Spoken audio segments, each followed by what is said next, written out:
Assalamualaikum warahmatullahi wabarakatuh. Bismillah, alhamdulillah, wa syukurillah, ala nikmatillah, la haula wa la quwata illa billah, amma ba'du.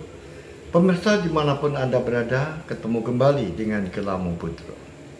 Pemirsa, saya akan melanjutkan keterangan-keterangan saya tentang Menak Jinggo, Pangeran Mojopahit yang dikuyok-kuyok. Pemirsa, dalam pertemuan yang lalu dikatakan bahwa di dalam rapat Nahom Narendra, di mana Gajah Enggon benar-benar mati kutu karena dia bersikap tidak tegas dan bersikap tidak terus terang terhadap Dyah Kusumawardhani selaku Prabu Putri Mojopahit, sehingga dirinya malah terjebak. Seandainya Gajah Enggon menerangkan, menjelaskan apa adanya bahwa informasi yang mana Raden Wirobumi itu mau mendirikan sebuah istana di Belambangan, dan kemudian perintah dari Raden Wikramawardhana untuk mengambil tindakan terhadap Raden Wirobumi, maka hasilnya akan berbeda. Sehingga Gajah Enggon tidak dituduh oleh Dyah Kusumawardhani apabila Gajah Enggon hanya mengarang cerita. Memang saat itu Gajah Enggon berpikir agar tidak terjadi seakan-akan mengadu antara Dyah Kusumawardhani dengan Wikramawardhana. Tidak terkesan mengadu, yaitu tentang apa yang ingin disampaikan, bahwa informasi itu berasal dari Wikramawardhana. Tetapi justru malah Gajah Enggon terperangkap karena apa yang telah dilakukan oleh Gajah Enggon. Kemudian tidak bisa membuktikan kalau itu benar-benar merupakan hasil dari sebuah telik sandi. Setelah disuruh menunjukkan telik sandi siapa, dan kemudian disuruh mendatangkan, ternyata Gajah Enggon tidak bisa dan tidak menunjuk sebuah nama siapa yang dimaksudkan dengan telik sandi yang dimaksudkan. Akhirnya Gajah Enggon benar-benar malu di hadapan Dyah Kusumawardhani. Kemarahan Dyah Kusumawardhani mengakibatkan Gajah Enggon diperintahkan untuk berhenti dari kedudukannya sebagai Rakrian Mantri Mukya Wilwatikta, sebagai seorang Perdana Menteri. Pemirsa dimanapun Anda berada, Gajah Enggon kemudian merenungi apa yang telah dia lakukan. Benar-benar apa yang dia lakukan itu merupakan kesalahan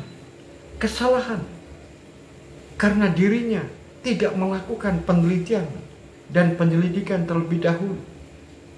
Kemudian dia tidak memanggil, yaitu Raden Wirobumi terlebih dahulu untuk menggali informasi. Dan yang lebih fatal lagi, mengapa hal itu tidak dikonsultasikan terlebih dahulu dengan Dyah Kusumawardhani? Akhirnya, pemirsa dimanapun Anda berada, secara pribadi Gajah Enggon kemudian mendatangi, yaitu dia Kusumawardhani kemudian memohon maaf atas segala kesalahannya, dan kemudian Gajah Enggon menyatakan untuk mengundurkan diri dari jabatannya sebagai Rakrian Mantri Mukya Gajah Enggon Beelwatikta. Pemirsa dimanapun Anda berada, sekarang kita ikuti pertemuan antara Wikramawardhana dengan Senopati Jalak Pengging. Hanya berdua. Kemudian Jalak Pengging sebagai seorang senopati kepercayaan dari Raden Wikramawardhana bertanya, "Mohon ampun, Prabu, apakah ada rencana-rencana lain? Karena aku mendengar Gajah Enggon benar-benar malu dan menyatakan mengundurkan diri sebagai Rakrian Mantri Mukya. Apakah ada rencana untuk mengajukan nama sebagai pengganti dari jabatan yang sangat penting itu?"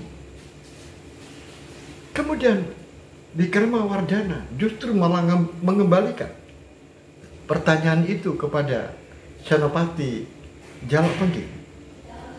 "Apakah kamu memiliki nama atau usul siapa yang pantas untuk menggantikan Gajah Enggon?"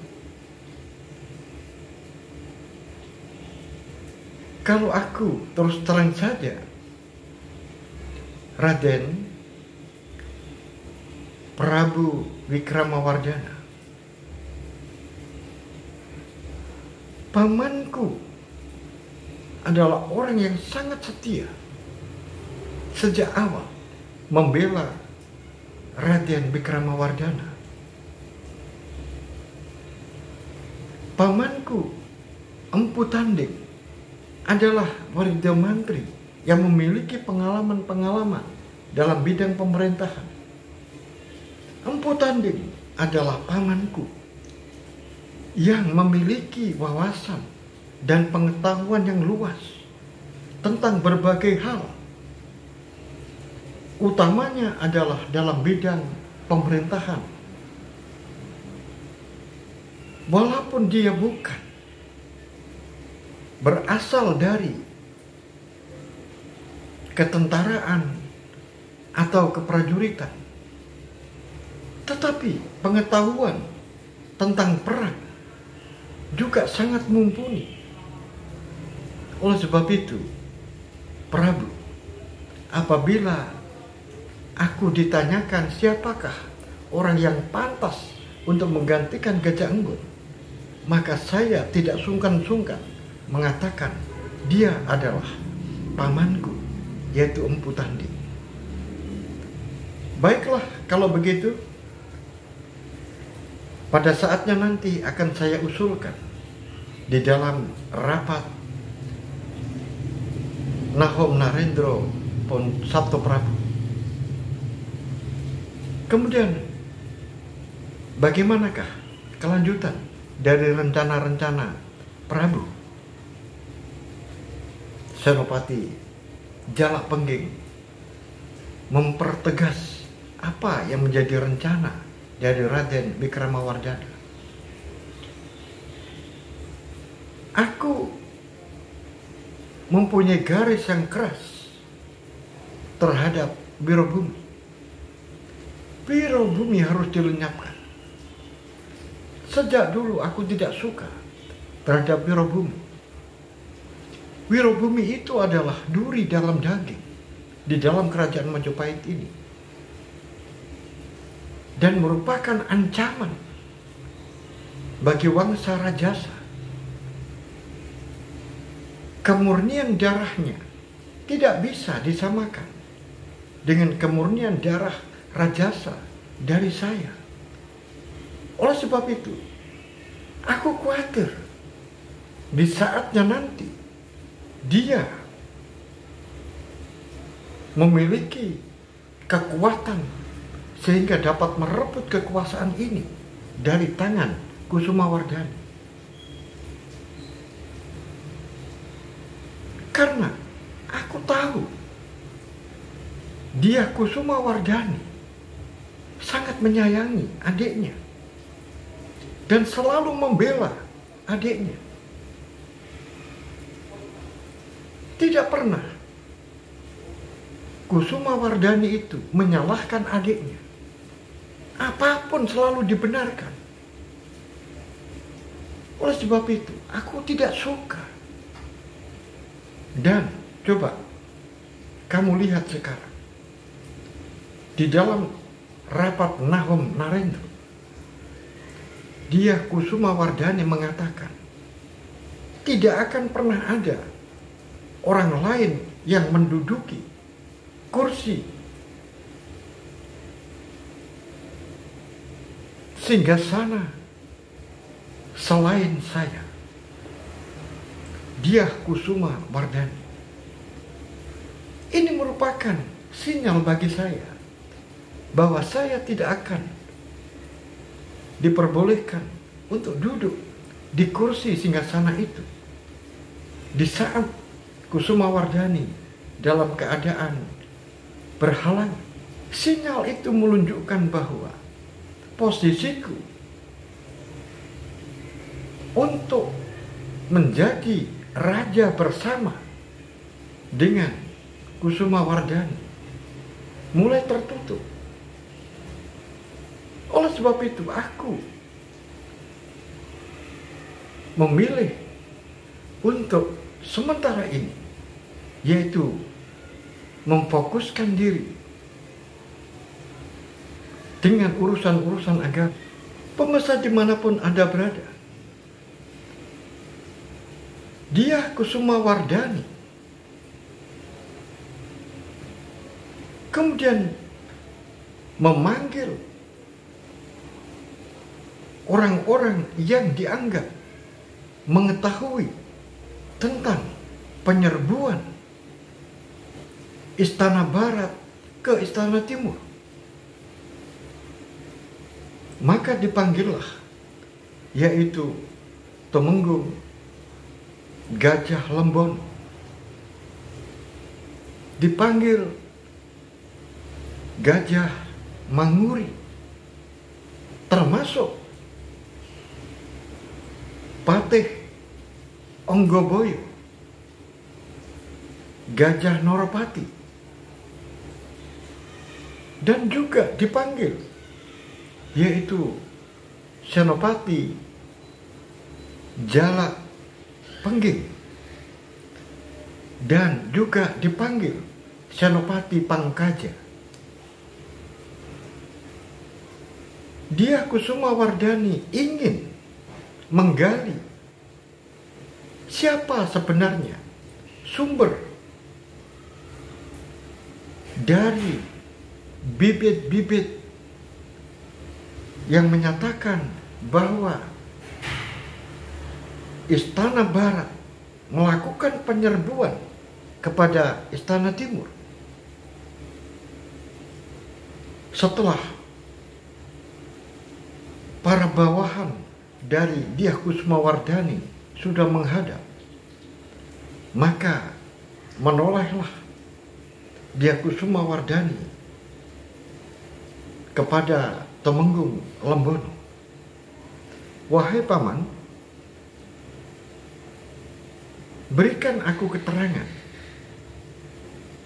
apakah yang sebenarnya terjadi terhadap penyerbuan Istana Barat ke Istana Timur? Coba berikan aku keterangan. Hamba Tuan Putri Prabu Putri Bilwatekta Dyah Kusumawardhani, mohon ampun sebelumnya. Hamba tidak terlalu banyak mengetahui tentang hal ini. Tetapi pada saat sebelum ada peristiwa ini, maka aku dipanggil oleh paman Gajah Enggon. Dan saat itu bersamaan dengan Gajah Manguri, sehingga aku berdua menghadap paman Mahapatih Gajah Enggon. Saat itu paman Patih Gajah Enggon mengatakan bahwa ada indikasi-indikasi bahwa Raden Wirobumi melakukan pengkhianatan dan pemberontakan. Indikasinya adalah ada berita bahwa Wirobumi akan membuat pertahanan, membuat istana yang ada di Banyuwangi. Oleh sebab itu, memerintahkan kepada Gajah Manguri untuk membawa anak buahnya, yaitu pasukan Bayangkara, secukupnya guna melakukan penyelidikan ke wilayah istana bagian timur.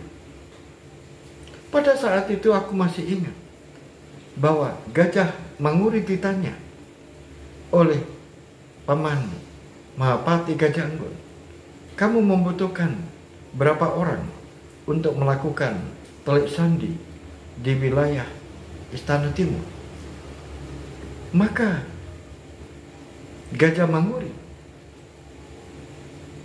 menjawab 10 orang. Tetapi oleh Gajah Enggon dikatakan, jangan 10 orang, tambahlah 10 lagi, sehingga 20 orang. Dan sebarlah orang itu, sehingga informasinya akan lebih beragam dan akan lebih komplit daripada 10 orang. Tetapi saat itu Gajah Manguri juga memberikan alasan, mohon ampun Paman Patih, aku khawatir apabila membawa orang terlalu banyak, maka justru malah tidak efektif. Lebih baik hanya 10 orang saja, tetapi aku memilih personil-personil yang memiliki kemampuan yang berlebih. Baiklah kalau begitu, jika 10 orang sudah cukup, maka 10 orang saja. Dan aku berpesan, jangan pernah melakukan penyerangan atau lebih-lebih melakukan pembunuhan. Hindari bentrokan. Dan sasaran utama adalah apakah ada kegiatan-kegiatan yang mencurigakan? Apakah ada kegiatan-kegiatan yang mengarah kepada pemberontakan?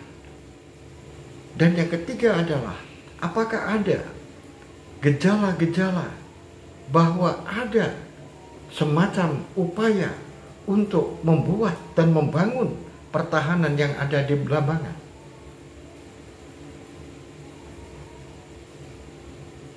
Itu adalah yang saya ketahui pada saat saya bertemu dengan Paman Gajah Enggon.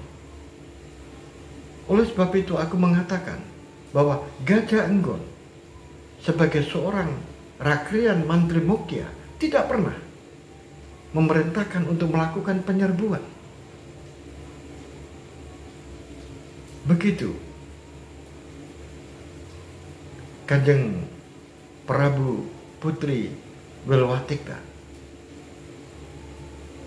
Baiklah, kalau begitu aku sudah bisa menangkap apa yang menjadi inti yang telah Paman sampaikan.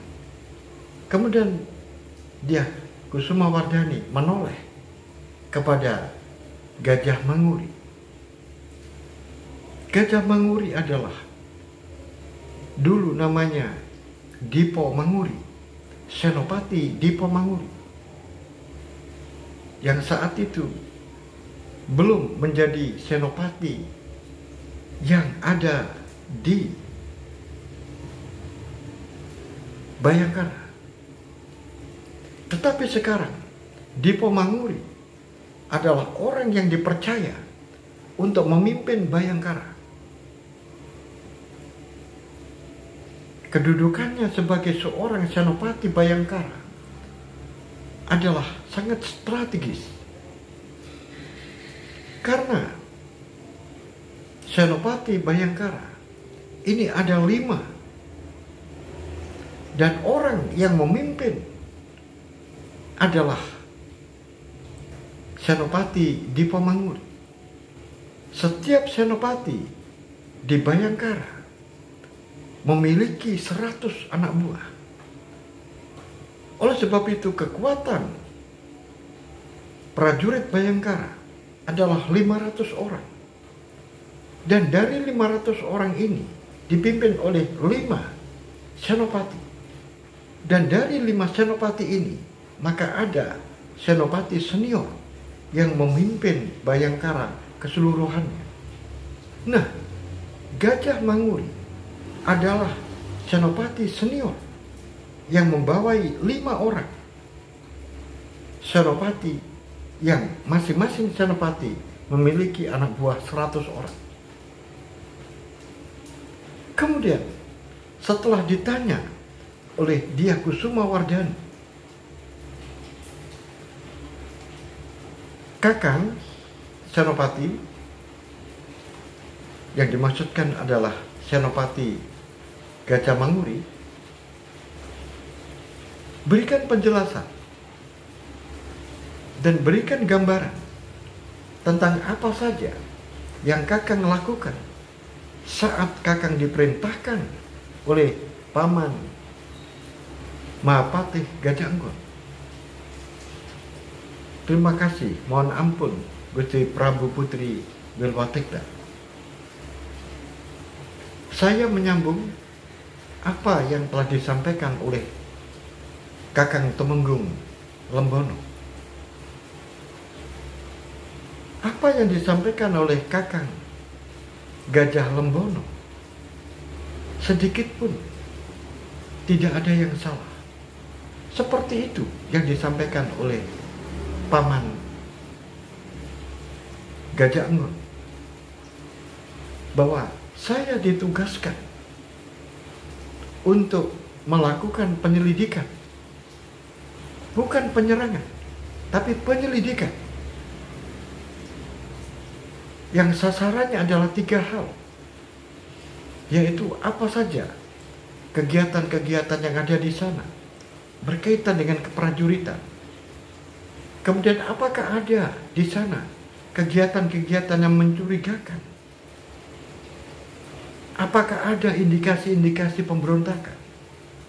Kemudian yang ketiga adalah apakah ada indikasi-indikasi untuk melakukan penyusunan kekuatan yang dibawa ke Belambangan? Oleh sebab itu, saat Paman Gajah Enggon menanyakan kepada saya berapa orang yang akan dibawa, saya hanya menjawab 10 orang. Karena apa? Kalau terlalu banyak, justru malah apa yang kita harapkan? Semakin banyak orang yang menyamar sebagai telik sandi, maka akibatnya semakin mudah untuk diketahui. Oleh sebab itu, lebih bagus hanya 10 orang.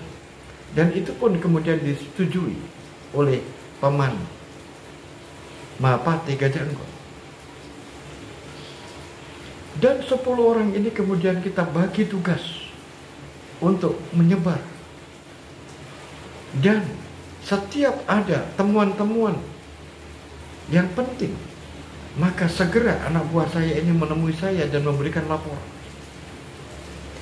Termasuk pada waktu itu anak buah saya memberikan laporan saat melakukan pengamatan, yaitu para prajurit di Istana Timur yang sedang melakukan latihan-latihan seperti biasanya. Prajurit-prajurit yang sedang berlatihan itu, prajurit-prajurit yang latihan itu, jumlahnya juga tidak banyak. Karena rupa-rupanya ini merupakan latihan-latihan biasa. Tidak ada latihan-latihan secara khusus. Nah, tiba-tiba ada seseorang yang naik kuda dengan begitu cepat. Dan kemudian orang yang naik kuda itu menutup wajahnya dengan kain. Dan kemudian mengirimkan panah sondera yang ditujukan kepada para prajurit yang sedang latihan itu. Panah sonderan ini kemudian membawa surat yang isinya adalah wilayah timur atau Istana Timur agar bersiap-siap karena akan menghadapi serbuan dari Istana Barat. Nah, saat itu yang ada di sana adalah Senopati Tanujinggan. Maka Senopati Tanujinggan kemudian memberikan laporan langsung kepada Raden Wirobumi. Kemudian menyampaikan surat yang dikirim oleh orang yang tidak jelas bahwa Istana Timur akan diserbu oleh Istana Barat agar Istana Timur siap-siap. Apa tanggapan dari Raden Wirobumi? Wirobumi pada waktu itu tidak marah. Bahkan berhati-hatilah. Ini adalah pesan dari Raden Wirobumi. Hati-hatilah. Karena banyak di antara kita orang-orang di sana yang ingin mengadu domba antara Istana Timur dengan Istana Barat. Oleh sebab itu, dengan adanya surat seperti ini, jangan terpancing, biarkan saja. Tetapi kita tidak boleh lengah, kita harus selalu siap. Oleh sebab itu, Senopati, persiapkan prajuritmu untuk menghadapi segala kemungkinan yang akan terjadi. Dan aku berpesan, jangan pernah terpancing oleh hasutan-hasutan dari orang lain. Tetapi kalau ada musuh yang datang dan benar-benar musuh itu melakukan penyerangan, melakukan penyerbuan, maka kalau mereka menjual, maka kita akan membeli. Kita tidak mencari musuh, tetapi kalau ada musuh yang datang, kita akan melawan. Baiklah, Raden, akan saya persiapkan segala kemungkinannya, dan saya akan siapkan pasukan untuk menghadapi apabila sewaktu-waktu ada serbuan dari Istana Barat. Kemudian Gusti Putri, ada berita pada saat itu, ada berita bahwa ada prajurit-prajurit dari Istana Barat yang sedang melakukan penyerbuan. Anak buahku melihat memang ada dua kelompok, tapi aneh, kelompok yang satu ini tidak merupakan prajurit. Mereka semuanya menggunakan tutup kepala. Kemudian terjadi pertempuran antara orang-orang yang bertopeng dengan prajurit-prajurit dari wilayah barat. yaitu dari Istana Barat. Dan prajurit dari Istana Timur tidak terlibat sama sekali. Kemudian datanglah bala bantuan dari wilayah barat. Tetapi orang yang datang itu tidak lain adalah Patih Onggoboyo, Raden Gajah Noropati bersama dengan Senopati Pangkaja. Justru tidak memberikan bantuan untuk melawan orang-orang yang bertopeng itu, tetapi justru malah menghentikan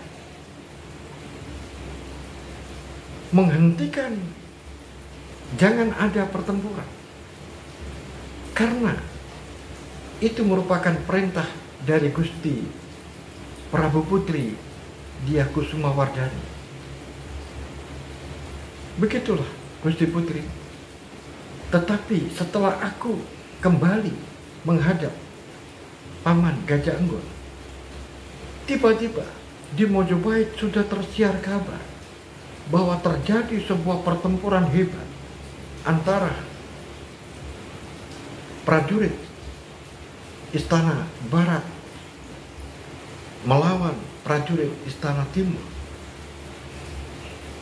Sehingga aku sendiri juga tidak mengerti mengapa ada berita seperti itu, padahal tidak ada apa-apa di sana.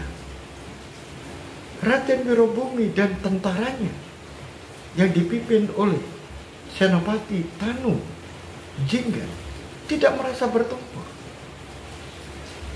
Tetapi mengapa berita yang santer di masyarakat terjadi sebuah pertempuran antara tentara prajurit-prajurit dari Istana Barat melawan prajurit-prajurit Istana Timur?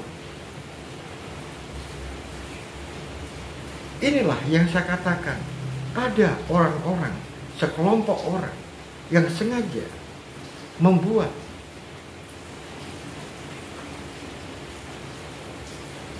ingin memancing di air keruh. Begitulah Gusti Putri apa yang saya laporkan. Baiklah, kalau begitu semuanya sudah jelas. Berarti apa yang terjadi sebenarnya adalah tidak sesuai dengan apa yang tersebar di Istana Barat. Dan ternyata tidak terbukti, tidak ada kegiatan-kegiatan yang mana Rayimas Raden Wirobumi menyusun kekuatan, ingin melakukan pemberontakan, ingin membuat pertahanan di Banyuwangi. Itu semuanya ternyata tidak benar, bukan? Oleh sebab itu aku beritahu kepada kalian semua, Rayimas Raden Wirobumi itu merupakan mengemban amanat yang mana pernah diamanatkan oleh Kanjeng Romo Prabu Hayam Wuruk, yaitu untuk membangun istana di Teluk Pangpang, Hamuncar, Banyuwangi, yaitu untuk menghormati kakeknya yang bernama